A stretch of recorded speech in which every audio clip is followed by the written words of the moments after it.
Nous allons construire une translation à l'aide du logiciel Cabri Géomètre. Bon, d'abord, on va commencer par construire une figure. Alors, moi, je vais choisir de faire un triangle. Alors, c'est ce bouton ici, le troisième bouton de la gauche. Alors, si je clique deux fois, on voit les options du bouton. Maintenant, je vais descendre sur triangle. Alors, un clic sur triangle. Bon, là, pour faire mon triangle, je dois cliquer sur 3 points dans le plan. Alors, un clic, deuxième clic et le troisième clic. Et voilà mon triangle. Bon, pour qu'il soit plus évident, je vais appuyer sur la touche CTRL et la lettre D en même temps. Ça va le grossir un peu. Bon, pour indiquer une translation, on a besoin d'un sens, alors c'est-à-dire vers le haut, vers la gauche, vers la droite, ainsi de suite. Et on a besoin d'une distance ou d'une longueur. Par exemple, 3 cm vers le haut, 6 cm vers le bas. Alors, avec Cabri Géomètre, pour indiquer le sens et la distance, on va aller tracer un vecteur. Alors, vecteur, c'est dans le même bouton que le triangle. Alors, on descend pour choisir vecteur. Alors, un vecteur, c'est tout simplement une flèche. Alors, je vais faire un clic et un autre clic pour indiquer l'endroit où je veux qu'il arrête. Alors, ceci, ça m'indique que c'est vers la droite. Et puis, pour trouver la distance, je peux aller le mesurer. Alors, on clique sur le bouton ici, c'est le troisième bouton de la droite. Et on choisit distance ou longueur. Et je clique sur le point. Et je clique sur l'autre point. Et j'ai maintenant un vecteur de 3,71 cm. Si je m'en vais chercher le pointeur ici, alors un clic sur ce bouton-là, je peux faire varier mon vecteur, alors le sens ainsi que la longueur. Alors disons que je veux 4 cm vers la droite. Alors je vais m'organiser pour avoir 4. Et voilà, j'ai 4 cm vers la droite. Maintenant, je suis prête pour faire ma translation.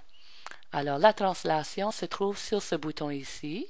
Alors, je vais cliquer dessus une fois, une deuxième fois pour l'ouvrir. Et je vois l'option ici, translation.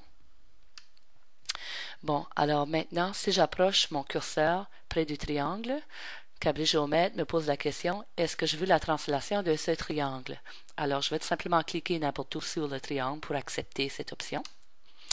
Et maintenant, j'approche mon curseur au vecteur, et puis Cabri me pose la question, selon un vecteur, alors pour répondre oui, je vais cliquer n'importe où sur le vecteur.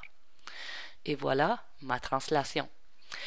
Alors maintenant, si je m'en vais chercher le pointeur, et si je fais varier la forme de mon premier triangle, je vois que ça fait aussi varier la forme du deuxième triangle. Et si je vais varier la longueur de mon vecteur, je vois que ça affecte aussi le deuxième triangle. Le sens aussi. Alors là, ici, j'ai 4 cm vers la gauche. Je peux aller vers le haut, vers le bas, vers la droite, ainsi de suite. Maintenant, pour que ça soit un peu plus évident, des liens entre les deux triangles pour les élèves, on peut aller se tracer des segments. Alors, bon, je vais le laisser à 4,03 cm.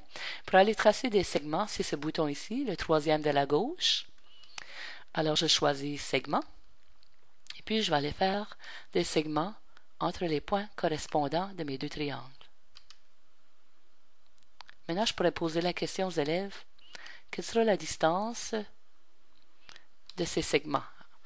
Alors, il y en a probablement qui vont répondre 4,03 cm. Allons les mesurer.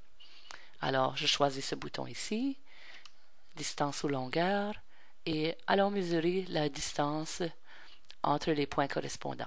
Et j'ai 4,03 cm là, 4,03 cm ici, et la même chose pour là. Alors maintenant, on allait chercher le pointeur de nouveau. Si je fais varier la grandeur de mon vecteur, je vois que ça sera toujours exactement égal aux 3 segments que je viens de créer. Alors, la translation, c'est tout simplement une reproduction de la figure, mais un peu plus loin. Alors, c'est-à-dire 3 cm vers le haut, 6 cm vers la gauche, etc. Mais la figure ne change pas de forme. Et voilà la translation.